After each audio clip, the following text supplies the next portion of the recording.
오직 사랑 안에서라는 제목으로 BTV 두 번째 설교를 하려고 합니다. 한 주도 삶의 자리에서 최선을 다하시고 이 자리에 오신 여러분들을 진심으로 사랑하고 기대합니다. 축복하는 마음으로 앞뒤 옆에 있는 분들께 이렇게 한번 인사합시다. 사랑하고 기대합니다. 사랑하고 기대합니다. 한 번 더 인사해볼까요? 함께해서 기쁩니다. 지난주부터 제가 요한복음 강해의 말씀을 마무리하고 다시 기본으로 돌아가자, Back to Basic 이라는 주제 아래 본문을 선정하고 말씀을 전하고 있습니다. 지난주와 이번 주는 두 주간에 걸쳐 전하는 말씀의 핵심이 있습니다. 신앙생활의 목적입니다. 이 땅을 살아가는 모든 이들의 삶의 이유입니다. 그 이유는 간단합니다. 예수입니다. 예수님을 닮아가는 것입니다. 그분의 삶을 부지런히 관찰하고 생각하고 따라가는 것입니다. 지난 시간 에베소서 4장 13절 말씀에 의하면 그리스도의 장성한 분량에 충만에 이를 때까지 달려가는 것입니다. 예수가 내 안에 가득 차고 넘치는 상태를 유지하는 것입니다. 예수님을 그래서 꼭 닮은 제자로 성장하는 것입니다. 지난주부터 매주 온 가족들이 방송을 하기로 했습니다. 본문 중에 핵심 구절 한 구절인데 그게 바로 에베소서 4장 13절이었습니다. 어제 제가 우리 하영쌤이 매번 포스팅하는 이미지 말씀 보내드렸는데 물론 안 보신 분도 계실 겁니다. 그러나 기억을 더듬으며 같이 한번 해보겠습니다. 우리가 시작. 우리가 하나님을 믿는 것과 아는에 하나 되어 온전한 사랑을 이루어 그리스도의 장성한 분량이 충만한 데까지 이르리니. 다 같이 아멘. 그러면 앞에 있으니까 다 보입니다. 한 번 더 해보겠습니다. 자, 시작. 우리가 하나님의 자리를 믿는 것과 아는에 하나 되어 온전한 사랑을 이루어 그리스도의 장성한 분량이 충만한 데까지 이르리니. 아멘. 사도 바울이 감옥에 갇혀서 에베소 교회를 향해 이토록 하나님의 아들이신 예수를 믿는 것과 아는 일에 하나 돼서 꼭 예수님 닮은 제자가 되자라고 한 이유가 있습니다. 에베소 교회를 처음 모습처럼 회복시키기 위함이었습니다. 세상의 모든 풍조로부터 그들을 지켜내고 죽어가고 사그러가는 그들의 믿음을 다시 한번 살려내기 위함이었습니다. 에베소는 바울이 2차 전도 여행 때 잠시 머물렀던 곳입니다. 아쉬웠는지 3차 전도 여행 때는 무려 2년간을 머무르고 열심히 복음을 전해서 믿는 자들이 생겨났고 공동체가 생겼습니다. 그런데 에베소는 그곳 당시 이 지중해 동부 지역 해안의 중심지였습니다. 이 로마가 많은 나라를 식민지 삼을 때 이 소아시아 중에서도 핵심 수도라고 할 만큼 훌륭하고 유명한 지역이었습니다. 항구도 있고 동방으로 이어지는 통로도 있어서 상업이 활발히 발달했습니다. 자, 그런데 항상 그런 곳에는 음란한 문화가 같이 갑니다. 유명한 신전인 아데미 여신이 있습니다. 거기서 음란과 간음이 넘쳐나기 시작합니다. 지난 금요일 말씀에도 히브리서 말씀에 믿음이 우리가 사그러들 때 반드시 돈에 대한 탐욕과 무절제한 성생활이 일어난다고 했습니다. 믿는 자들에게도 이런 모습이 일어날 수 있다는 것입니다. 여러분, 세상적으로는 축복을 받았어요. 부족함이 없습니다. 그런데 이미 그 땅은 무절제한 성생활, 돈에 대한 탐욕, 수많은 우상들로 사로잡힌 도시로 전락해버렸습니다. 안타까운 건 이 영향력들이 교회 안으로 자연스럽게 유입됐다라는 것입니다. 이때 에베소 교회를 살리기 위해 쓰여진 편지가 에베소서입니다. 감옥에서 바울이 목숨 바쳐 쓴 편지가 옥중서신인 그것이 바로 에베소서입니다. 그 편지의 핵심은 예수입니다. 그래서 1장부터 서론을 보면 간단합니다. 예수님을 통한 구원의 은혜를 찬양합니다. 예수의 십자가의 죽음으로 교회 내 결코 하나 될 수 없었던 무리가 있었는데 유대인 출신 기독교인들과 이방인 출신 기독교인들입니다. 자라난 문화가 너무 다르고 유대인들이 이방인들을 동물 취급도 하지 않았기 때문에 그들이 하나 될 수 없지만 여러분 가능한 힘이 있습니다. 십자가의 은혜를 경험하면 하나가 됩니다. 그래서 선포했고 그리고 그들을 부르신 교회 안에서의 역할을 가르치는데 여러분 가르치는 것보다 더 중요한 건 어떻게 그 역할대로 살게 하는 거죠. 그 역할대로 살게 하는 힘과 동력이 어디에 있느냐? 지난주에 말씀드린 핵심, 예수를 믿는 것과 아는 일에 하나 될 때 가능해지는 것입니다. 여러분 이것이 교회를 가장 강력하게 하는 한 힘, 구원받은 저희들이, 여러분이 한 영혼 한 영혼이 내가 오늘도 예수를 더 닮아가야겠다라고 몸부림을 칠 때 여러분 교회는 같이 성장하고 건강해집니다. 하나님도 너무 기뻐하십니다. 왜냐하면 교회의 머리 대신 예수님이 가장 원하시고 기뻐하시는 일은 땅을 사고 건물 세우고 때는 우리가 많은 일 행사도 하고 조직도 세우고 해야 돼요. 그런데 다 중요하지만 그보다 훨씬 더 중요한 교회의 머리 대신 예수님이 가장 원하시는 일은 한 영혼을 예수님의 제자로 세우는 일. 그러니까 그 길 따라가는 우리가 그렇게 기쁜 것입니다. 에베소서 1장 22절 이하에 이런 말씀이 있습니다. 또 만물을 그의 발 아래에 복종하게 하시고 그를 만물 위에 교회의 머리로 삼으셨다. 교회는 그의 몸이니 만물 안에서 만물을 충만하게 하시는 이에 충만하다. 또 다른 옥중 서신이 골로새서 1장 18절 이하에 바울은 기록합니다. 그는 몸인 교회의 머리시라. 그가 근본이고 죽은 자들 가운데서 먼저 살아나셨고 이는 친히 그가 만물의 으뜸이 하나님이 되게 하셨다. 여러분 이렇게 교회의 머리 대신 예수님께서 2000년 전에 이 땅을 살아가실 때 승천하시기 직전에 제자들에게 마지막으로 하신 명령도 제자를 삼으라. 이 일을 위해 가장 중요한 건 저와 여러분이 부지런히 구원받았으면 가르침 받고 지키고. 저를 같이 한번 따라합시다. 배우든지 가르치든지 교회는 이 두 가지를 반드시 항상 해야 돼요. 가르치는 자도 배우고 배우는 자도 가르치고. 이것이 제자들의 핵심입니다. 이렇게 해서 믿음이 성장할 때 교회는 자연스럽게 성장합니다. 교회만 기쁜 게 아니라 여러분 예수님만 기쁜 게 아니라 사실은 지난주에 말씀드렸지만 믿음이 성장하면 여러분이 기뻐요. 그럼 한 주도 헤어나올 수 없는 문제 안에서 많은 고민하신 분들이 있었을 것입니다. 여러분 여기서 우리가 헤쳐나갈 방법이 한 가지 있습니다. 뭘까요? 예수님처럼 믿음이 성장하는 것입니다. 그 이유를 지난주에 4장 14절의 근거로 말씀드렸습니다. 예수님을 닮은 모습으로 성장하면 더 이상 나의 신앙이 어린아이가 되지 않습니다. 사람의 소금수와 간사한 유혹에 흔들리지 않습니다. 이것을 사도 바울은 온갖 교훈의 풍조라고 했는데 더 이상 풍조에 밀려 요동하지 않습니다. 제가 너무 행복해요. 다른 게 행복한 게 아니라 우리 찬양팀 인도자 분도 청가대 우리 지휘자님 계속 요동하지 않겠다고 고백했죠. 지난주 핵심이었어요. 우리 믿음이 더 이상 미성숙한 어린아이가 되지 않아서 이게 미성숙한 자의 특징이 요동하는 거거든요. 어린아이 특징이 요동하는 건데 더 이상 내 믿음이 굳건해서 요동하지 않기로 결단한다는 것입니다. 저와 여러분에게 그런 은혜가 있기를 축복합니다. 이 마태복음 7장에 예수님이 산상수훈의 결론에도 미리 말했단 말이에요. 믿는 자의 삶에도 시련이 온다고. 비와 바람과 창수가 온다고. 근데 그 바람을 헬라어로 아네모라고 하는데 이걸 사도 바울이 풍조라고 하면 같은 헬라어. 이 풍조가 사람의 결국 말인데 간사한 유혹과 그 속임수인 말인데 여러분 여기에 사탄이 참소를 하기 시작하면 기름 붓는 거죠. 이것이 저와 여러분에게 관계로 다가옵니다. 관계가 무엇입니까?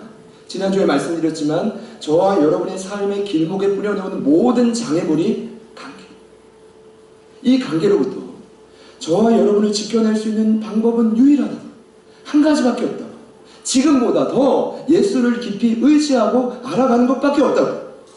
그럴 때 우리의 믿음이 성장하고 더 이상 어린아이의 믿음이 되지 않습니다.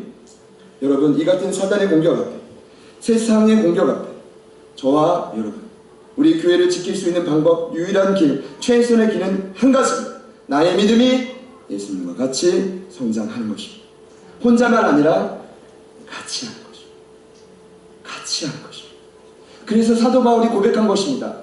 예수를 믿는 것과 아는 일, 이것만 강조하지 않고 뭐라고 했죠? 우리가 다 예수님을 믿는 것과 아는 일에 하나가 돼요. 우리가 다 하나, 우리가 다 하나, 함께 한 마음으로. 여러분, 이것이 진리입니다. 나 혼자 신앙생활 잘해서 우리 교회, 제자들 교회 모든 가족들이 함께 예수께 집중하면 함께 삽니다. 이 영향력의 가정을 살리고 우리의 모든 삶의 터전에 흘러가게 되었습니다. 한국교회 안에 정말 참 수많은 긍정적 역할을 끼친 단체가 있습니다. NCD라는 단체, 자연적 교회 성장이라는 뜻인데 독일에 본부가 있습니다. 세계 곳곳 서점에도 이 지점이 아니라 지부가 있어요. 한국에도 지부가 있는데 한국 NCD라고 합니다. 이 창시자가 독일의 심리학자 겸 사회과학자인 크리스토퍼 샤크, 그리고 실천신학자인 크리스티안 슈바르츠입니다. 이 두 사람이 무슨 일을 하냐면 전 세계에 큰 교회, 작은 교회, 성장하는 교회, 쇠퇴하는 교회, 박해받는 교회, 국가교회, 은사주의 교회, 비은사주의 교회, 잘 알려진 교회, 잘 알려지지 않은 교회, 무려 18년 동안 서칭합니다. 세계 7만 개 이상의 다양한 교회를 분석한 결과를 발표합니다. 그 결과가 뭐냐면 교회는 영적인 생명체인데 성장하는 교회들마다 공통점이 있는데 8가지의 지혜적 특성을 갖고 있다는 것입니다. 근데 당시에 이 100점 만점에 평균 65점 이상이 되면 교회는 무조건 건강히 성장한다. 이게 기준이었어요. 많지는 않았지만 그게 기준이었습니다. 그때 당시에 한국교회를 대표하는 이제 잘 알려진 유명한 교회들이 참여했습니다. 우리도 한번 진단받겠습니다. 평균 점수가 30점대 초반 나왔어요. 별로 실망하지 않는데 엄청 실망했어요. 대학교 2학년 때 충격을 받았거든요. 근데 제가 이제 모교에 섬겼던 논산성결교회도 이제 아버님 이제 교회 신청해서 신청을 받았어요. 테스트를. 그때 평균 점수가 53.5점이에요. 꽤 높은 점수입니다. 근데 그때 부산에 있는 한 개척교회가 평균 93점이 나왔네요. 그래서 한국 NCD가 이거 가짜다, 더 엄격한 기준으로 조사를 하기 시작했는데 두 번째 99점이 나왔어요. 이거 나중에 다시 해보자. 분명히 시간이 지나고 몇 년이 지나면 점수 떨어질 거다. 3, 4년 후에 다시 했는데 107점이 나왔어요. 거기가 풍성한 교회입니다. 그래서 이제 세상에서 가장 건강한 교회로 알려지게 된 거죠. 그 다음이 이제 200점 나올 교회까지 저희는 테스트 안 받겠습니다. 안 받아요. 중요한 건 8가지의 질적 특성이 이런 거예요. 열정적 냉수, 기능적 조직, 필요 중심적 전도, 은사 중심적 사역, 영감 있는 예배, 전인적인 수그룹, 사랑의 관계. 7가지 말씀드렸어요. 근데 가장 먼저 강조된 첫 번째가 뭔지 아십니까? 이걸 하면 교회는 건강해지고 성장. 그게 바로 무엇이냐면 사역자를 세우는 지도력. 이걸 오늘로 보자면 한 영혼을 구원받은 채로 방치한 게 아니라 어떻게든 믿음이 성장하기 위해 양육과 훈련 시스템을 가지고 한 영혼을 예수의 제자로 같은 마음, 같은 뜻, 같은 열매를 향해 바라보도록 끝까지 포기하지 않고 끌어가는 힘. 그게 바로 교회를 건강하게 하는 가장 큰 힘입니다. 저는 믿습니다. 저와 여러분 안에 이런 믿음이 성장하고 병원되고 또 우리 안에 흘러가기를 축복합니다. 결국 제자들 교회는 그렇게 될 것이라고 믿고 이 시간 선포합니다. 우리 옆에 있는 분들께 한번 축복합시다. 당신이 그 주인공입니다. 한 번 더 축복해 볼까요? 나를 향해서. 지금 나는 아니지만 반드시 나는 변화될 것입니다. 오늘 본문은 그 짧은 2절에 이어서 진행됩니다. 이렇게 말하죠. 오직 사랑 안에서 참된 것을 하라. 범사에, 이 말은 매일, 매시간 그에게까지 자라라. 그는 머리니 예수라. 할렐루야. 오늘 말씀 핵심은 간단합니다. 너무 간단해요. 지난주에는 예수님을 닮은 원리가 뭐예요? 함께 예수를 믿고 아는 일에 하나가 되는 것인데, 오늘은 조금 더 다른 각도에서 동일한 성장의 원리를 말합니다. 그게 바로 무엇이냐면 오직 사랑 안에서 참된 것을 하라. 여러분 기억하십시오. 기억해 주십시오. 예수님을 믿고 알면 알수록, 정말 그 영혼의 신앙이 성장하면 성장할수록 반드시 일어나는 일이 공동체를 사랑하게 되어 있습니다. 그 사랑의 대상도 필요해요. 그냥 교회를 열심히 나오셔요. 교회 안 나오는데 사랑한다라는 건 말이 안 되는 일이에요. 오직 사랑 안에서 참된 것을 한다. 이것이 오늘의 결론. 그런 의미로 이번 주 암송 구절인 15절 같이 한 번 더 읽어보겠습니다. 시작. 오직 사랑에서 참된 것을 하여 범사에 그에게 다시 살아가라. 그는 머리니 곧 그리스도라. 여러분, 성경 진리는 참 간단합니다. 하나님의 본질, 우리 예수님의 본질, 사랑입니다. 요한일서 4장 8절에 하나님은 사랑이십니다. 그러니까 예수님을 믿고 알아가면 알아갈수록 반드시 경험되는 게 사랑입니다. 사랑은 무엇입니까? 여기 하이라이트인데, 제가 이제 하나님 좀 지혜를 주세요 묵상할 때, 여러분 오늘까지 저희가 큐티 본문이 히브리서입니다. 딱 한 달. 근데 3월 1일 날 히브리서 1장 1절과 2절을 묵상하는데 제가 그때 하나님의 사랑을 좀 경험했어요. 히브리서 1장 1절에 이런 말씀 있죠. 옛적에 선지자들을 통하여 여러 부분과 여러 모양으로 우리 조상들에게 말씀하신 하나님. 제가 3월 1일 날 저희 청년부 수련회 때 둘째 날 아침에 이 구절을 함께 큐티할 때 얼마나 마음에 은혜가 됐는지 모릅니다. 왜냐하면 거기 1절에 옛적에가 뭐냐면 구약시대를 얘기합니다. 그 오랜 시간 동안 선지자들을 통하여, 이 원문을 보면 선지자뿐만 아니라 예언자와 많은 하나님의 사람들을 의미합니다. 여러 모양과 여러 부분으로 조상들에게 말씀했다. 여러분, 왜 하나님이 여러 부분 여러 모양으로 말씀했을까요? 이렇게 생각하시면 됩니다. 이런 게 서비스예요. 인간이 죄를 짓고 하나님을 떠나고 각자 죄를 짓는데 다양합니다. 그러니까 제가 짓는 죄, 성진 집사님이 짓는 죄, 미나 집사님이 짓는 죄, 세 분만 호명하겠습니다. 저희 세 명만 죄를 짓는다는 게 아니라 다 죄를 져요. 근데 그 죄에서 헤어나올 수 있는 방법은 다 다양해요. 그래서 하나님이 구약시대 때 여러 부분 여러 모양으로 서비스 해주신 거예요. 각자 처한 상황이 다르니까. 믿으시는 분들은 아멘 해보시죠. 이거 사랑이에요. 누군가에게 계속 이렇게 말씀한다는 것, 전한다는 것, 소통한다는 것, 끝없이 소통한다는 건 하나님이 그 자녀들을 포기하지 않는다는 사인인 것이에요. 아담과 하와가 죄를 짓고 하나님이 찾아가도 거부하자 3장 15절에 예수님을 약속하고 구약의 수많은 선지자와 예언자를 통해 예수님의 십자가를 예표한 이유가 사랑인 거예요. 아브라함, 이삭과 야곱, 모세, 그 이후 사사시대, 왕정시대 수많은 선지자, 예언자 끝없이 그들에게 찾아가신 이유가 사랑인 거예요. 지난 목요일에 제가 이제 안식주 2주를 쉬고 이번에 모일 수 있을까 생각했던 이제 서울시대 기노스코 예배를 시작했어요. 강의는 쉬지만 기노스코 하나님이 주신 부르심의 자리라고 믿고 영적 공격이 있지만 그래 최선을 다해 히브리서 말씀을 전하자. 이제 나름 제 생각엔 은혜롭게 끝나고 여러분 그 모임에 참 감사한 건 저희 이제 교육자분들 또 청년 또 리더분들 이렇게 참 참석해 주세요. 청년분들도 오시고 그러니까 참 의미가 있습니다. 여러분 목사님 외부 나가서 다른 일 하네라고 하지 마십시오. 할렐루야.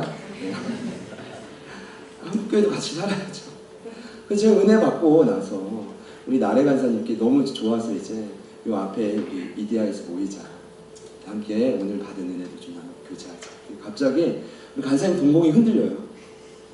순간 느꼈어요. 0.1초도 되지 않았지만 살짝 미소를 띠면서 카페를 위해서 기다리고 있겠습니다. 이러신 거예요. 그러니까 제가 그 순간 작년에 예수님을 믿었지만 오랫동안 장기간 출석하지 못하는 우리 안식 성도님 생각이 나요. 순간 부끄러웠지만 제가 그래도 담임 목회자니까 정신을 바짝 차리고 웃으면서 카페를 말씀하셨어요. 제가 갔는데 우리 안식 씨가 너무 미안해하는 거예요. 손을 잡고 기도해주고 부흥회했죠. 또 너무 저희를 극진히 대접해주는 거예요. 속히 돌아오게 될 줄 믿어요. 믿습니다. 사랑이 무엇입니까? 그냥 끝까지 찾아가는 거죠. 끝까지 한 영혼을 포기하지 않는 것입니다. 여러분, 그 하나님의 사랑이 히브리서 1장 2절을 보니까 고스란히 예수님께 전달됐어요. 과거에는, 옛적에는 하나님의 말씀이 여러 모양으로 선지자들을 통해 전해졌지만 2절을 보니까 이 모든 날 마지막에는 아들을 통해 우리에게 말씀하십니다. 여러분, 결론은 간단합니다. 그 아들이 누굽니까? 예수 그리스도. 이 모든 날 마지막 날이 무엇입니까? 말세. 2000년 전 예수 그리스도의 초림부터 다시 오실 그 재림까지 우리는 이미 말세를 살아가고 있는데, 여러분 기억하십시오. 그 말세에 우리를 궁극적으로 회복시킬 수 있는 유일한 회복의 통로는 예수 그리스도. 실제로 그분은 저와 여러분을 살리시기 위해 십자가에서 자신의 목숨을 내던지셨습니다. 알아주지도 않고 깨닫지도 못하고 도리어 예수님을 핍박하고 죽이려 했지만 끝까지 자신을 내던지셨습니다. 그리고 함께한 제자들을 향해서도 동일하셨습니다. 요한복음 13장 1절에 유월절 전에 예수께서 자기가 세상을 떠나 아버지께로 돌아가실 때가 이른 줄 아시고 세상에 있는 자기 사람들을 사랑하시되 어떻게 사랑했죠? 끝까지 사랑하신다. 그리고 지금 보좌 우편에서 저와 여러분을 끝까지 포기하지 않으십니다. 여러분, 사랑은 무엇입니까? 제가 굳이 정의 내리지 않아도 사랑은 헬라어로 아가페. 뭐라고요? 아가페. 조건 없는 사랑. 이걸 give and take가 아니, give and give. 주고받고가 아니라 주고 또 주고. 간까지 뺏어가도 머리털까지 대가지고. 이것이 참된 사랑인 것입니다. 이것이 주님의 사랑인 것입니다. 여러분, 이 사랑이 가능한 이유는 이미 예수님의 마음, 저와 여러분을 사랑하시기로 작정하셨기 때문입니다. 자, 이런 마음이 들었어요. 어떻게 작정하십니까? 끝까지 저와 여러분을 책임지시기로 작정하셨어요. 끝까지 저와 여러분을 포기하지 않기로 작정하셨어요. 여러분, 이것이 사랑입니다. 여러분, 제가 말씀을 준비하다가 왜 이 사랑을 잘 누려지지 않을까? 여기서부터 핵심입니다. 사실 예수님을 믿고 아는 일에 열심히 내다볼 때 가장 먼저 우리가 경험하는 것은 사랑이 아닙니다. 기쁨과 평안이 아닙니다. 뭔지 아십니까? 사도 요한은 요한일서 1장 5절에 이렇게 말했습니다. 하나님은 빛이시다. 그 안에 어둠이 조금도 없다. 또한 요한복음 1장 4절 5절에 그 안에 생명이 있었으니 이 생명은 사람들의 빛이라. 빛이 어둠에 비치되 어둠이 깨닫지 못하더라. 여러분 아시죠? 구원받은 이후에 그분을 알아갈수록, 그분을 닮아갈수록, 빛이신 그분께 더 가까이 나아가면 나아갈수록 가장 먼저 일어나는 상황은, 현상은, 펼쳐지는 일들은 내 안에 끝도 없는 죄와 어둠이 드러나는 것입니다.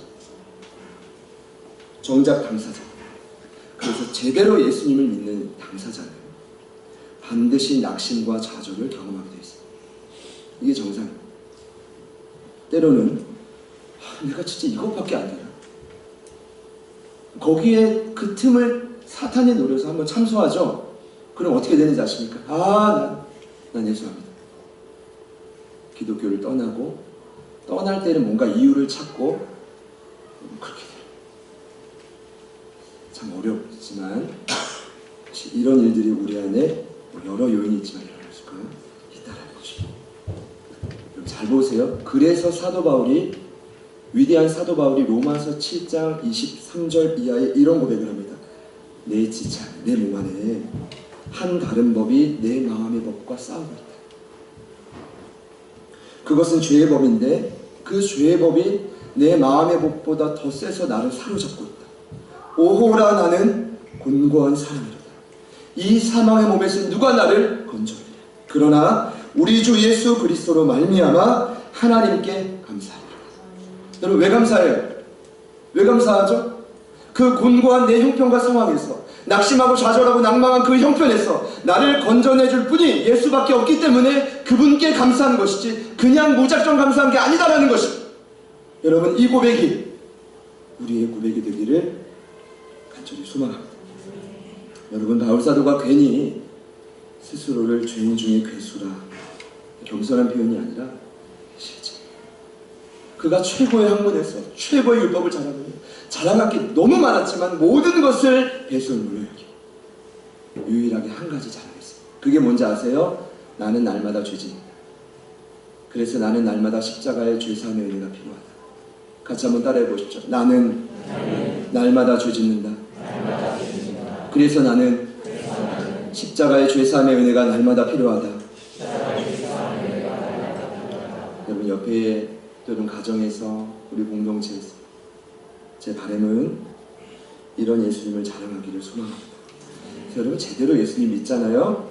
남을 비방하고 정죄하고 판단할 시간이 없습니다. 제대로 예수님을 믿으면 십자가의 그 사랑이 내 안에 깊이 경험, 그제서요. 여러분, 이런 것입니다. 여기에 놀라운 비밀이 있는 것인데 이 과정을 겪다 보면 결론이 뭐냐면 더 이상 내 안에는 소망이 없다. 더 이상 내 안에는 힘과 능력이 없다.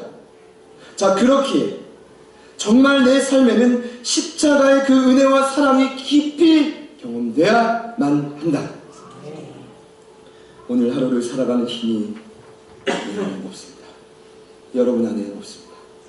오늘 내가 걸어가야 될 길을 내 능력과 지혜로 선택할 수 없습니다. 그때 우리는 깨닫습니다. 여전히 나를 붙들고 계시는 주님의 사랑을. 그제서야 깨닫게 되는 것입니다. 저희 경험해 봤잖아요. 경험해 보셨잖아요.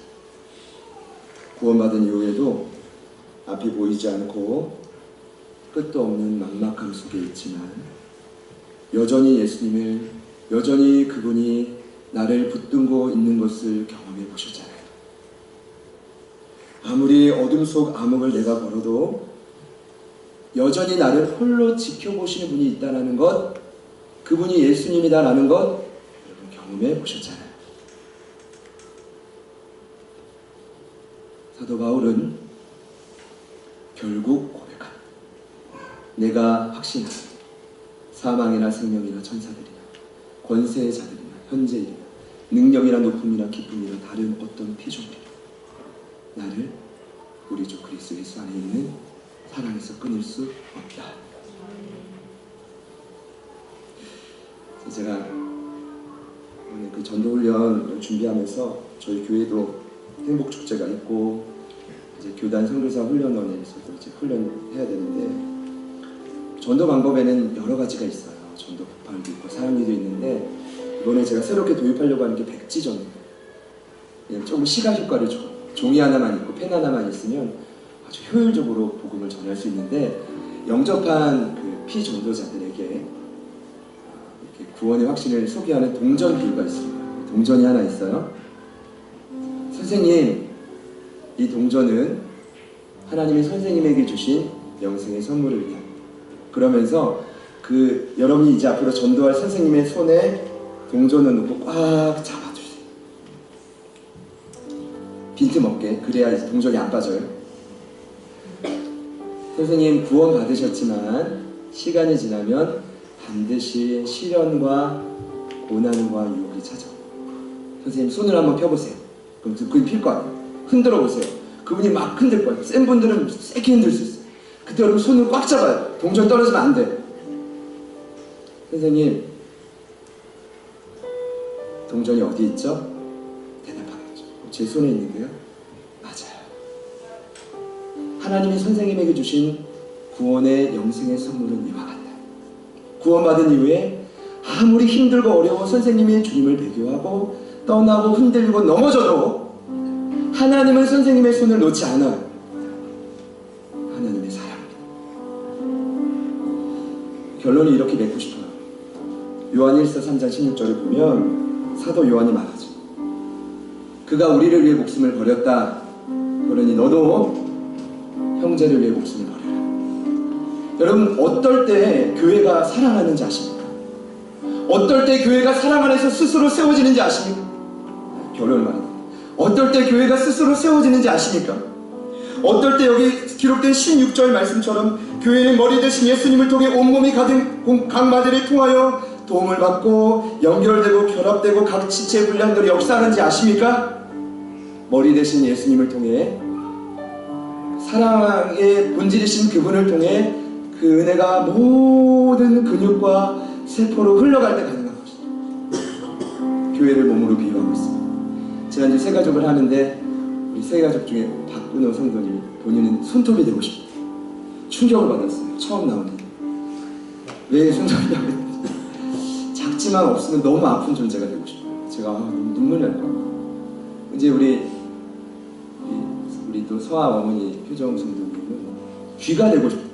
왜 또 귀겠지? 예전에 많은 믿지 않는 영혼들의 마음을 들어줘서 복음을 전했던 기억이 참 귀가 되고 싶어요.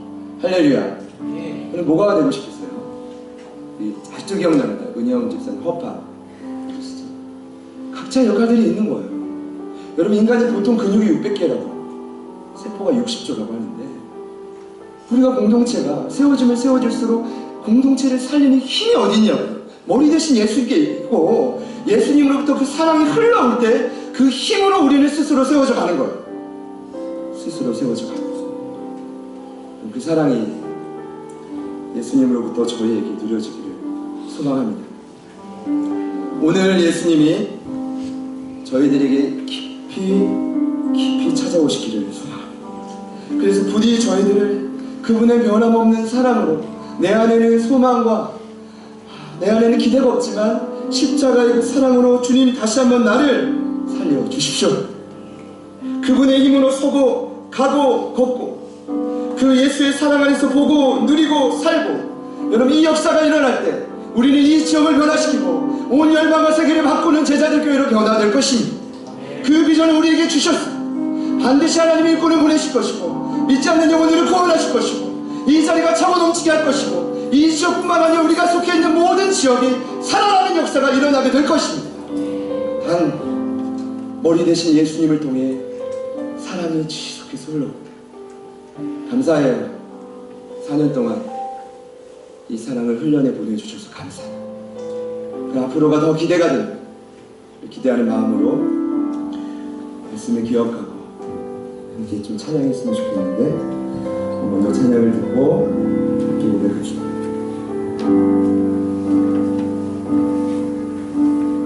알 수 없는 보이지 않는 끝도 없는 막막함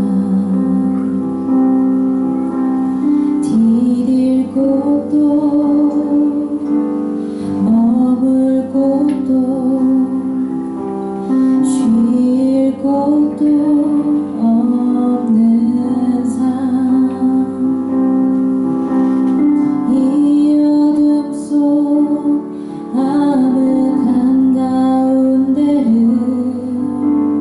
홀로 바라보시는 분, 아무도 없는 이곳으로 다가오시는 그 한 사람, 예수, 예수,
예수와 가네 그의 길로 걷네 그 안에서 보네 그 영광을 보네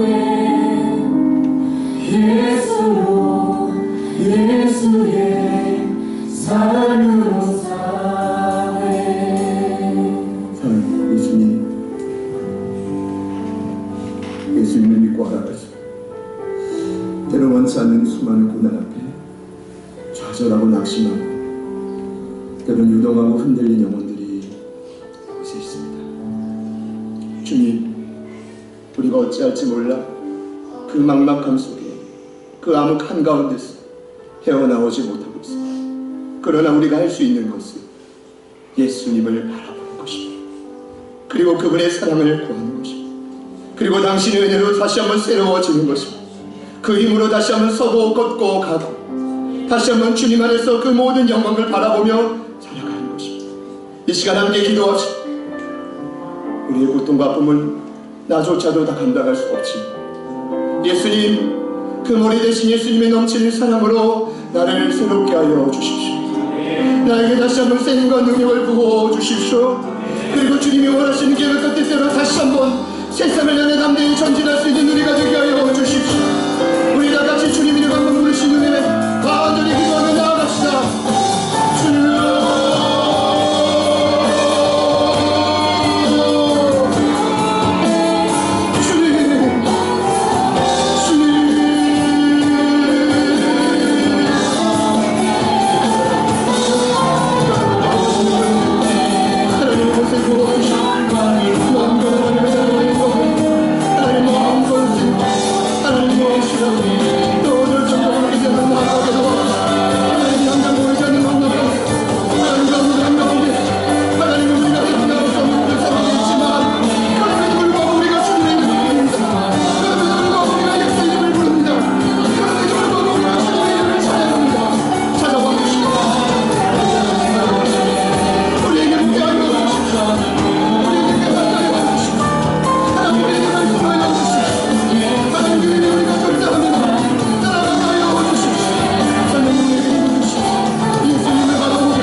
오직 사랑 안에서 참된 것을 하여 범사에 그에게까지 자랄지라. 그는 머리니 곧 그리스도라. 그에게서 온몸이 강바디를 통하여 도움을 받음으로 연결되고 결합되어 각 지체의 분량대로 역사하여 그 몸을 자라게 하고 사랑 안에서 스스로 세우느니라. 주님, 저 역시 연약한 부족한 일뿐이니 한 영혼도 온전히 세울 힘과 능력이 없습니다. 나조차도 흔들릴 때가 많이 있습니다. 그래서 주님이 시간 결단하고 선포합니다. 제자들 교회 모든 가족분들의 삶을 머리 대신 예수님 붙들어 주십시오. 책임져 주십시오. 당신의 사랑으로 흠뻑 적셔 주십시오. 그리고 다시 한번 저희들이 일어나 서고 걷고 가게 하여 주십시오. 당신의 사랑 안에서 그분의 영광을 바라보고 참된 것을 주님 원하시는 일을 감당하게 하여 주십시오. 우리 안에 놓쳐버린 주의 사랑 오늘 우리 모두에게 흠뻑 내려주십시오. 일하시는 주님 참 감사합니다. 예수님의 이름으로 간절히 기도드립니다.